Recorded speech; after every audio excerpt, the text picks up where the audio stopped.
god, 3 days in a row. Are you impressed with me? I'm impressed with me. So, oh my god, these nails. This is my Gothic Mermaid set. So again, showcasing another one of the, I have named the collection, I'm calling it the Dark Side collection. And this is a Gothic Mermaid. So we're going for a slightly different shape today. I went for like a tapered square. So I've pinched the forms but not closed them completely at the end, so I'll still get a square shape, and I've tilted them up a little rather than having them straight out, so that you'll then get the C-curve at the end too. I'm then coming in with my clear base, starting at the cuticle area and blending down to get that nice that smooth transition from natural nail to sculpted tip. I'm forgetting how to speak. I've got to remind myself how to do voiceovers. I'm really out of practice with it all. So yeah, so I'm applying that thin clear base, and then I'm going to come in with some Tidal Teal, and this is from HD Pro. This is one of my favourite colours. We all know I like a teal, and this is, oh, it's gorgeous. So I'm not wanting full colour with this. I'm wanting a bit of a wash of colour, so I'm not wanting to get like a perfect layer with this, because it's like mermaid and watery, and you know, so I'm wanting to have just a smoosh of colour. And then I'm coming in with my snake shed. It's not snake skin, it's snake shed. And I'm gonna, like, I'll come into this in a minute, but basically I'm just pressing it into that wet acrylic, and then I'm going to add some glitter and all that lot. So once I've kind of pressed it in, I'm then going to take off the few extra bits that was more than I needed at the top there. And then I'm going to come in with CJP Obsession. Oh, as she yawns while doing voiceover. So I'm going to come in with CJP Obsession from the cuticle area and down. And then I'm going to come in with that Gothic Mermaid glitter. And I'm going to place that in like a swoosh across from Cover Pink to tip of Snake Shed. So every time I use Snake Shed, I always get, oh my god, I get the most boring comments. How do you sanitize it? With sanitizer. Like, I'm encapsulating it between 2 layers of acrylic, so I sanitize it with my sanitizer spray, and then I might put it in my UV box and stuff like that, you know, and then it's going in between 2 layers of acrylic, so it's not coming into contact with the nail skin, anything like that, so it's purely used for decoration. I find it a really enjoyable medium to use. It's so flexible. It really I think it makes the set look just gorgeous. I love using Snake Shed. Obviously the snake is still alive doing snaky things because they shed their skin regularly, so yeah, before anyone kind of like goes off on one about Snake Shed and it's disgusting, you don't need to. You just don't need to. And if Snake Shed upsets you, like, how do you do nails? Because like nail brushes, they are far from animal friendly in any way, shape or form. So yeah, Snake Shed is the least of our problems when we're doing nails, surely. So yeah, I'm just doing like a little glitter trail and swoosh. And then I'm going to cap this all in clear acrylic. So I always make sure that I have clear base and a clear top to obviously the snake skin, shed, whatever you want to call it, so that it's well encapsulated, so that when you come to filing, you've still got that strength in the structure there.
So then we're moving on to the next nail, and again I'm coming in with that thin clear base as always.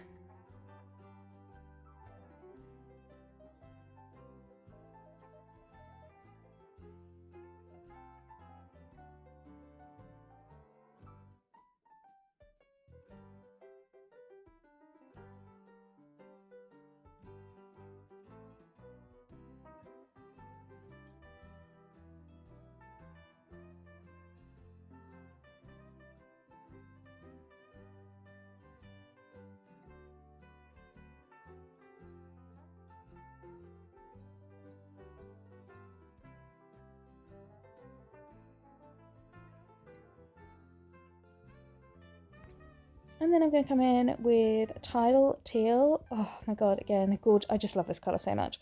And I'm applying that by the cuticle area, and then I'm blending it down about halfway down the nail because I want to have the tip of this nail crystal.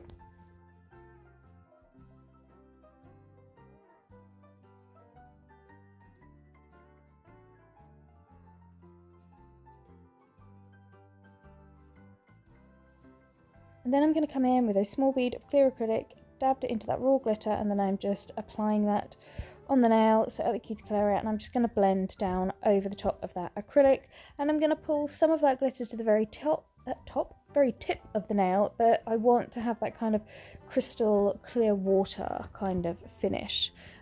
So that's one thing that's kind of running through all of these nails, which is why I only did a sweep of colour on that pinky finger, is because I still want them to look kind of translucent. So again, sticking with that lovely mermaid oceany theme.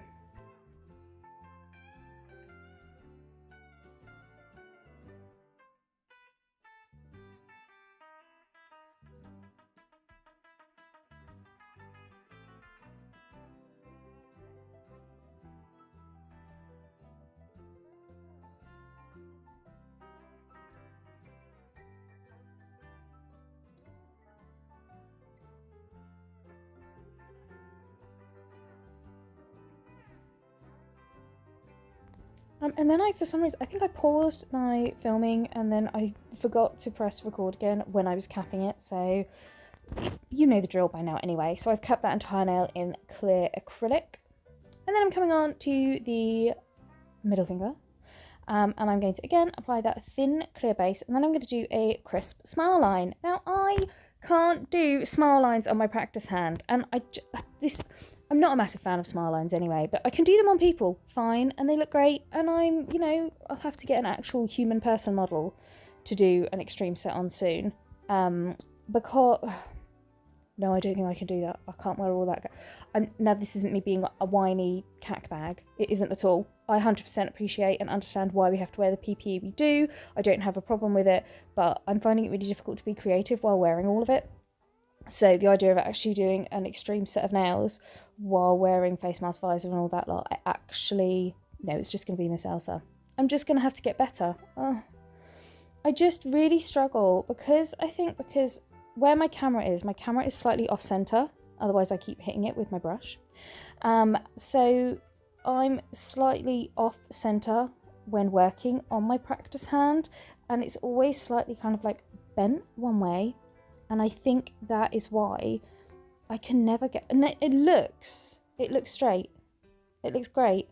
And then I take the form off and then I file it in and I'm like, no, you did it again. So I end up with another squiffy smile line. As you can see, I've replaced a bead of Obsession again, CJP. This is possibly one of my all-time favourite cover pinks. And I placed it where I wanted the smile line to end, and then I blended it back and then just using my brush to create a nice wall for that smile line there. And then I'm going to come in with another bead. You could have done with this with 3. I did it with 2, so I'm going to pick up another bead and I'm going to put it near the cuticle area and blend down. Yeah, I could have done 3 beads, so I could have done a middle bead and then a cuticle area bead just to get a slightly more solid colour. But I was going to put glitter on it, so it didn't need to be that solid or thick near the cuticle area. So, yeah, I'm thinking out loud a lot at the moment. And I'm going to use my wet brush just to pick up some of that glitter, and I'm just placing it in the corner. I actually quite like doing this on Frenches, on crisp smile lines, whatever you want to call them. I like putting a little bit of glitter like up in the corner. I just find like cover pink like pink and white or crisp tips or whatever, I find it quite boring. I like to have a lot of, you know, pattern going on. So and that's a personal thing. That's not me saying if you like them you're boring, or if you like doing them you're boring. It's not that. It's a personal preference, isn't it? I've always been about the glitter and the fades and the swooshing, so I just find the crisp French just doesn't get me excited, you know? I don't want to do it. So I'm then going to cap that all in clear acrylic, and then I'm going to let that set.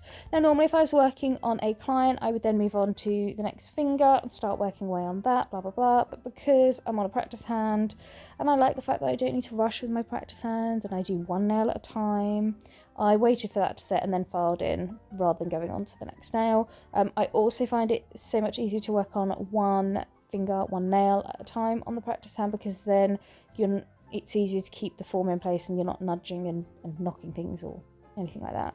See, that smile line, it looks straight, right? But it's not. It's not. It's on the hair. Anyway, so I'm going to come in with Tidal Teal, and I'm going to put that all the way up into the wings and then blend down, and I want to end up with a similar finish to the one I have on the nail before this. So I'm applying the Tidal Teal. I'm then going to come in with a bit of glitter, but I want to keep the tip as clear as possible. So I still want to have that nice translucent kind of watery effect.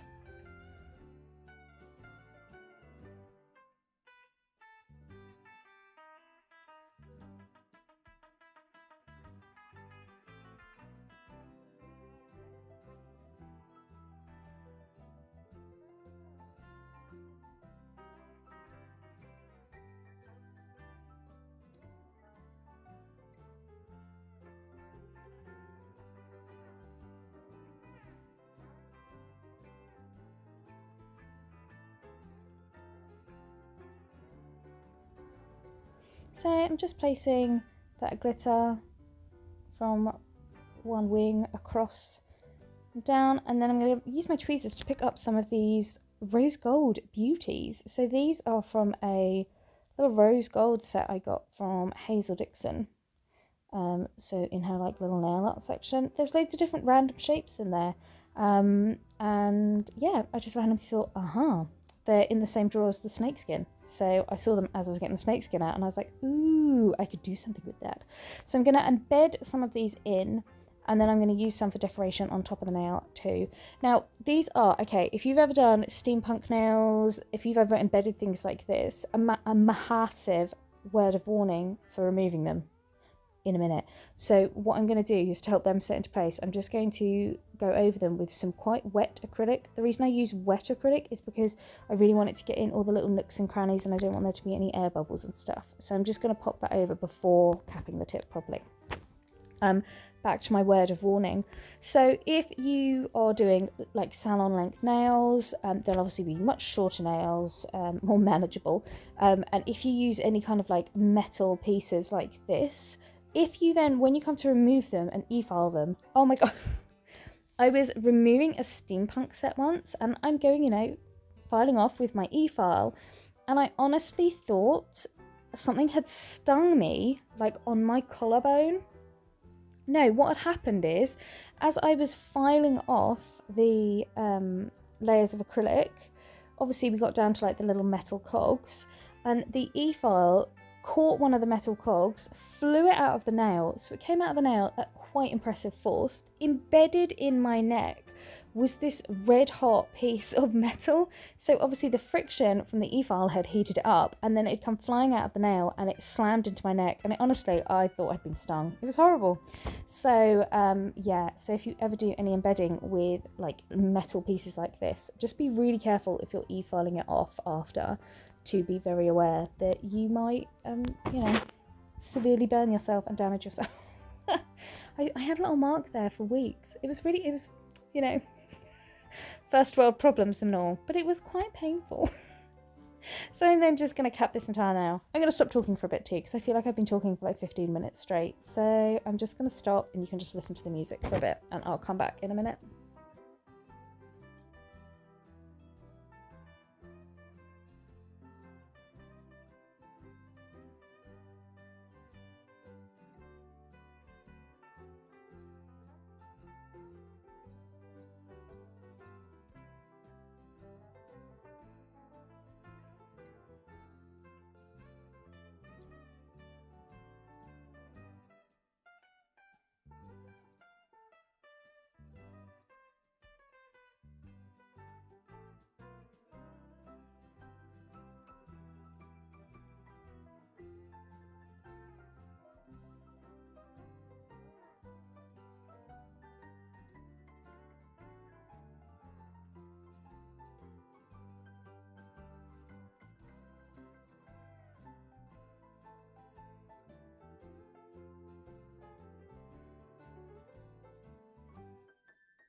Okay, I'm back, but I'm not going to talk for long because I'm going to do exactly the same on this nail as I did on the pinky finger. So I'm coming in with that clear base, and then I'm going to come in with a bit of Tidal Teal, and then pop some snake shed on this nail.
And then going to come in with CJP Obsession again at the cuticle area and blend down.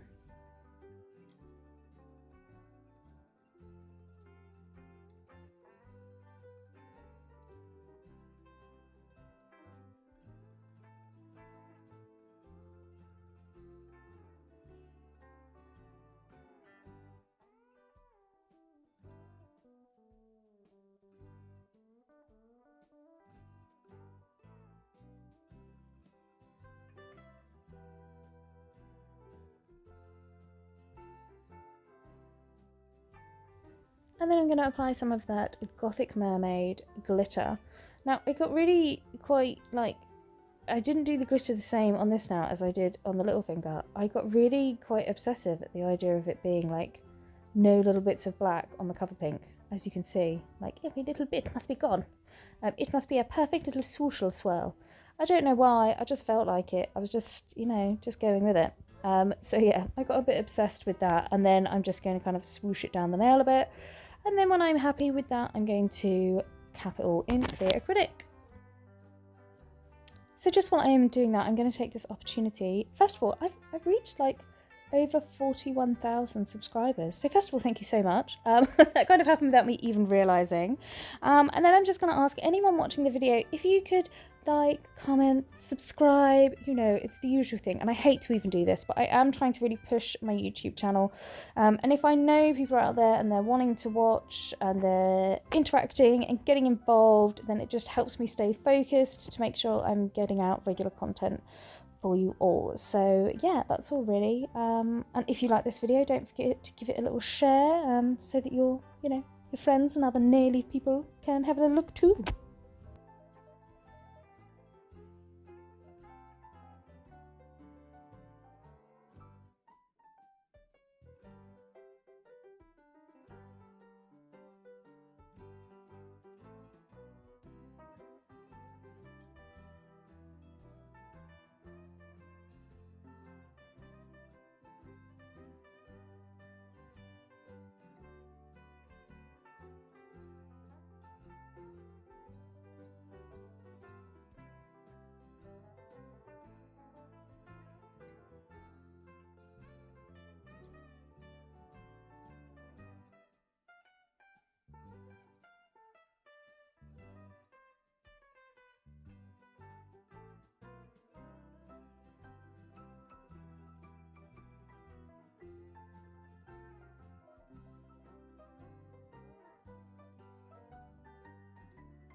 And when they're all filed in, I put top coat on one nail before realising I wasn't filming, so I'm sorry.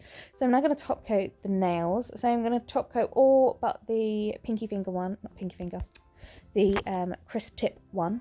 Oh my god, this glitter, this colour, all of it, they're just giving me life right now. Oh. So I'm going to apply top coat and then I'm going to cure for 60 seconds in my LED light.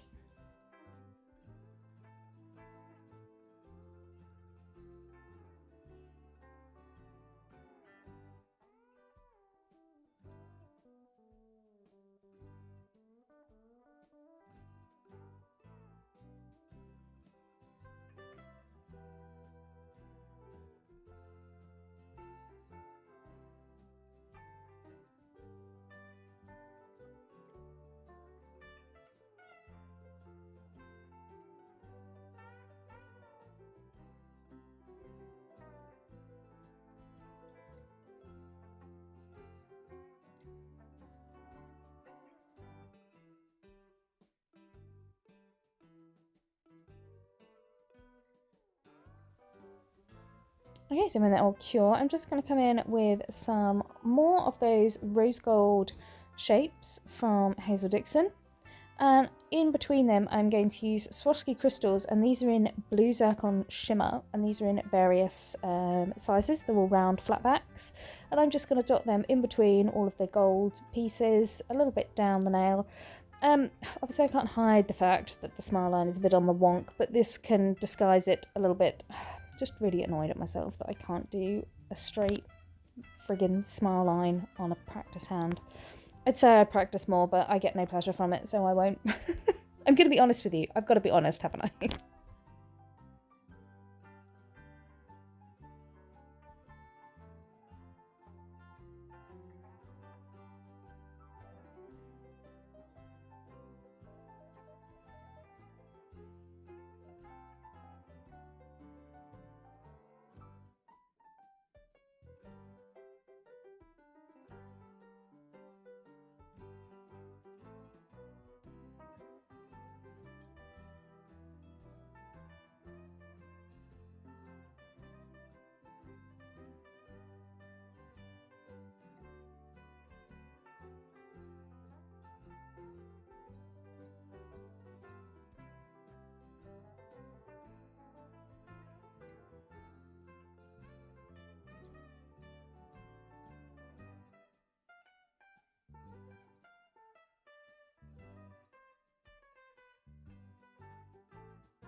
And when I'm happy with the little design I've created, I'm then going to come in with my detailer brush and my top coat, making sure I get in between all of those shapes and in between all the crystals.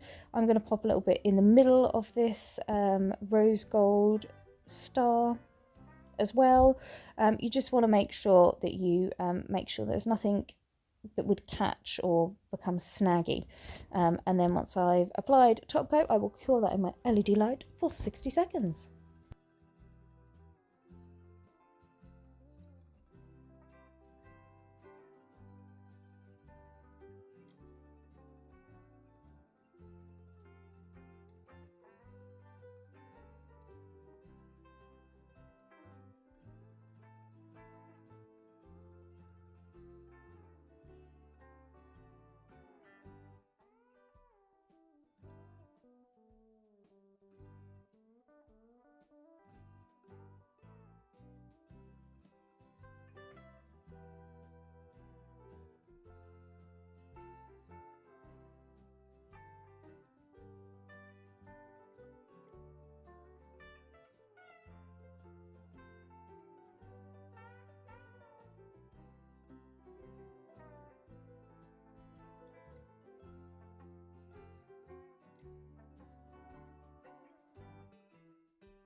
there you have it, guys. So that is the finished set for my Gothic Mermaid glitter.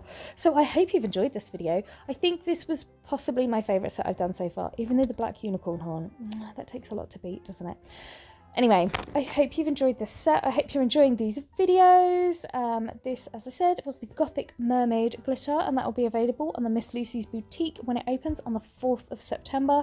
Don't forget that the Glitter Fairy is closing on the 31st of August. Gone for good. So if there's anything you want on there, make sure to get your order in before the 31st.